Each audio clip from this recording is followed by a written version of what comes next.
India में सबसे बड़ी ट्रेन रॉबरी 8 अगस्त 2014 को हुई थी, जब एक ट्रेन 300 करोड़ लेकर फुल हाई स्पीड में 18 पुलिस वालों के साथ सेलम स्टेशन से चेन्नई जा रही थी।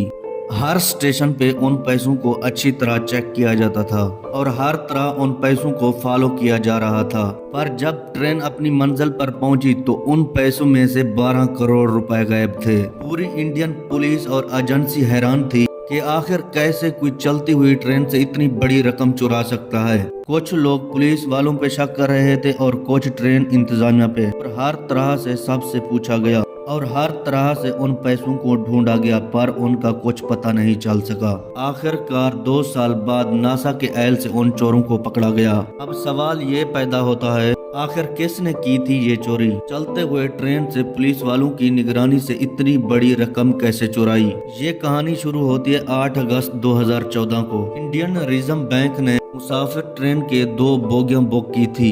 एक बोगी में रकम रखी गई थी और दूसरी में 18 पुलिस वाले मौजूद थे। ट्रेन के रवाना होने से 2 घंटे पहले उन पैसों को ट्रेन में लोड किया गया। उन पैसों को छोटे छोटे बॉक्सों में पैक करके रखा गया और उनके ऊपर इंडियन मुहर लगाई गई। इंडियन मुहर को देखकर मुसाफिर समझ गए थे कि इनमें कोई कीमती सामान है, जैसा कि सोना, चांदी, हीरे, ज़ेवरात वगैरह। 2 घंटे के बाद रात 9 बजे ट्रेन वहां से रवाना हुई और सुबह 5 बजे ट्रेन को चेन्नई स्टेशन पहुंचना था। पुलिस वालों की नज़र हर वक्त अगले बोगी की तरफ थी और थोड़ी सी जरा भी आवाज़ आती तो हर वक्त झांक कर उसे देखा करते थे। और हर स्टेशन पर बैंक वाले पुलिस वालों के साथ उन पैसों को अच्छी तरह चेक करके दरवाज़ा बंद करके सील किया जाता था। यहाँ तक सब कुछ ठीक चल रहा था और ट्रेन ने भी अपना आधा सफ़र तय कर लिया था और पुलिस वालों के दिल से भी डर निकल चुका था, भला कौन चलते हुए ट्रेन से इन पैसों को निकाल सकता है। और यही सोचकर उन 18 पुलिस वालों में से एक एक करके 14 पुलिस वाले सो गए और जो बाकी 4 जाग रहे थे वो अपने मोबाइल्स में मसरूफ थे। अचानक रात के 2 बजे ट्रेन की छत से एक जोरदार आवाज़ आई। पुलिस वालों ने अपना मोबाइल बंद किया और ट्रेन की बाहर की तरफ देखा और उन्हें बाहर कुछ नहीं दिखाई दिया। फिर उन्होंने बोगी का ताला देखा, वो भी उसी तरह बंद था। फिर यही सोचकर टाल दिया कि कोई पत्थर ट्रेन को लगा होगा जिसकी वजह से ये शोर था। और 3 घंटे बाद सुबह 5 बजे ट्रेन भी अपनी मंजिल पर पहुंच जाती है। सब मुसाफिरों के जाने के बाद बैंक ऑफिसर और पुलिस वाले जब बोगी के ताले को खोलते हैं तो पैसों वाले डब्बे खाली थे और ट्रेन की छत पर एक बड़ा सा सुराख था। ये सब देखकर पुलिस वाले और बैंक ऑफिसर के पैरों तले से ज़मीन निकल गई। पुलिस वाले बहुत परेशान थे कि आखिर कैसे कोई चलती हुई ट्रेन से इतनी बड़ी रकम चुरा सकता है। देखते ही देखते ये बात पूरे इंडिया में फैल गई। पूरा मुल्क हैरान था कि आखिर कैसे एक चलते हुए ट्रेन से 12 करोड़ रुपए गायब हो गए। और हजारों की तादाद में पुलिस वाले चेन्नई स्टेशन पहुंच गए।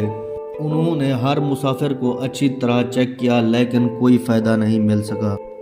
अब सबका शक 3 जगह जा रहा था, या तो ट्रेन इंतजामिया में से किसी ने हरकत की है, या मुसाफिरों में से किसी ने चोरी किया है, या फिर उन 18 पुलिस वालों का यह सब काम है। क्योंकि किसी के जहन गुमान में भी ये बात नहीं थी कि कोई चौथा आकर ट्रेन की छत काट कर पैसे चुरा के ले जाए। पुलिस वालों ने मुसाफिरों की जांच पड़ताल की, उनके बैंक अकाउंट चेक किए गए, लेकिन किसी को कुछ नहीं पता चल सका। पुलिस को समझ आ चुका था कि चोर इन मुसाफिरों में से नहीं कोई और है, लेकिन आखिर कौन है? पुलिस को ये भी पता नहीं चल सका कि चोरी हुई किस जगह पर है, ट्रेन स्टेशन में हुई है या चलते हुए ट्रेन में। इस चोरी से मुताल्लिक कोई भी सुराग नहीं मिल रहा था। आखिरकार 2 साल के बाद इस केस को नासा में ले गए और उनसे रिक्वेस्ट की कि सैटेलाइट की मदद से बताएं आखिर चोरी हुई किस जगह पे। जब सैटेलाइट की मदद से देखा गया तो पता चला ये चोरी विद्रा स्टेशन के करीब हुआ है। पुलिस के लिए इतनी भी मालूमात बहुत थी। पुलिस ने उस रात विद्रा स्टेशन के करीब जितना भी मोबाइल फ़ोन इस्तेमाल हुए उन सब का डेटा निकलवाया। उस रात हज़ारों की तादाद में मोबाइल फ़ोन इस्तेमाल हुए। 6 दिन मुसलसल डेटा चेक करने के बाद पुलिस को एक बंदे पे शक आया और उसका नाम है मोहन सिंह। पुलिस को उस रात मोहन सिंह का वहां होना मुनासिब नहीं लगा। کیونکہ وہ کئی چوریوں کے کیس میں جیل جا چکا تھا، اور پولیس نے اس کا فوراً پورا ڈیٹا چیک کیا کہ موہن سنگھ نے 8 ایسے نمبر ہیں جس پر صبح تک مسلسل رابطہ کرتا رہا، اور پولیس نے بھی اس پر 70% شک کرنے لگی۔ پھر پولیس نے موہن سنگھ کو ڈھونڈنا شروع کر دیا۔ 3 دن بعد اس کے 8 دوست اور موہن سنگھ پکڑے گئے۔